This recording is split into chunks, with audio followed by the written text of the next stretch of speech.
خیلی مخلصیم. سلام. 13 خالی اینجاست. اومدم تجربه 6 ماه کار کردن خودم با آیفون 13 نرمال بهتون بگم. بخش طراحیش یه طراحی عالیه. توی بخش طراحی وقتی دستتون میگیرین گوشی رو کاملا هم سبک هم حس یه گوشی خوش دست و لاکچری بهتون میده. البته تنها با که توی طراحی میتونم ازش بگیرم این شفاف بودن و این شیشه پشت گوشیه که رد دست انگشت رو خیلی زیاد روی گوشی نگه میداره، اما با یک گارد حل میشه.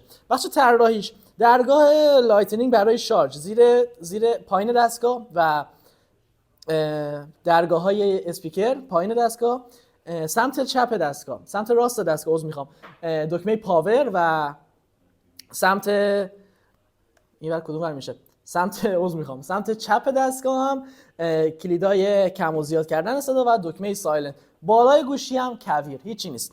خب تو بخش طراحی پس یه تیک بزنیم براش. تو بخش صفحه نمایش یه نمایشگر 60 هرتزی داره، اما کار براتون در میاره. خیلی عالی است، کیفیت فوق العاده، جزئیات فوق العاده دقیق، اما ممکنه توی نور مستقیم آفتاب به مشکل بخوریم. دوربیناش کارو خیلی راحت بعد 2 سال همچنان براتون در میاره.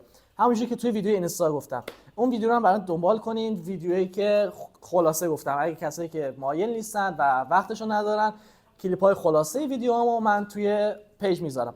دوربین داشتم در مورد دوربین صحبت می‌کردم. دوربینش گفتم همچنان بعد از 2 سال کارو براتون در میاره. کسایی که توی سوشال مدیا، توی اینستاگرام فعالیت دارن یا توی هر زمینه دیگه کسب و کار آنلاین دارن، آنلاین شاپ دارن، دوربیناش کار براتون در میاره. اما تنها باگی که من میتونم ازش بگیرم این که شما وقتی یه عکس میگیرین، عکس با کیفیت خیلی عالی ثبت میشه، اما وقتی روی اون عکس زوم میکنین فوق العاده افتضاح میشه.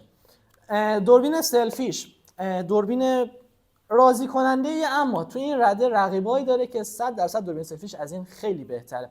بخش باتری یه باتری 3240 میلی آمپری داره. دوستان اولین نکته بهتون بگم اینه که آیفون اعداد و ارقام نیست. اینکه شما بیاین بگین نمایشگر گوشی من مثلا گوشی من 12 تومانه ولی نمایشگرم 120 هرتز یا 90 هرتز، ولی خب درگیر اعداد و ارقام نشده خدا رو شکر آیفون.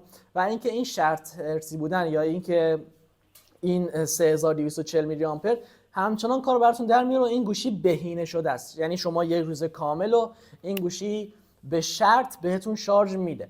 پس این گوشی باتریش عالیه با توجه به اینکه ولی میلی آمپر گوشیش، ظرفیت باتریش کمه، اما کار براتون در میاره و یه روز کامل بهتون شارژ میده. پس در نتیجه برای افراد گیمر هم این گوشی خوبه. خب بریم سراغ بخش اسپیکر این دستگاه. بلندیش خوبه، تفکیک صداش خوبه، اسپیکرش هم یه تیک دیگه میگیره. خب جنبندی که میخوام بکنم براتون، این گوشی همچنان بعد از 6 ماه هنوز همون حس اول رو من میده. یعنی مثل بقیه گوشی‌ها نیست که شما بعد از 6 ماه یا 1 سال کار کردن دیگه مثل اول کار نکنه، هنگ کنه، داغ کنه، هم چیزایی نیست اصلا. این گوشی همونجوری که گفتم در کل گوشی خوبیه، اما تو این رده قیمتی رقیبایی داره که توی بعضی از موارد از این خیلی سرترن.